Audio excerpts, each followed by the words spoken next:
Alden with short update. And next naganap ni Alden, mall show sa Marquee Mall, ang Ila City, Pampanga.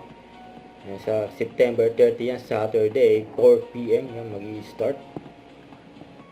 Yan naman yung binalita sa 24 Horas last night. And Alden Richards, the youngest member of Board of Trustees of Movie Workers Welfare Foundation Inc. or MOWEL Fund. Congrats kay Alden. Ayan pa yung highlights na pinost ni Alden sa kanyang Instagram.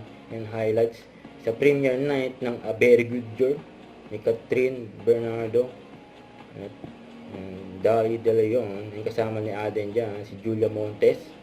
And pati si Direk Irene nandyan din. Yan, nagchichikahan pa nga yung dalawa. Nagbubulungan. Endorsement ni Alden na O-Secure, yung kinis ng likod ni Alden. Yan ang gamit niya. O-Secure. Huwag kalimutan mag-subscribe. Click ang notification bell para lang update po ang future reaction vlog. Bye guys, thank you for watching.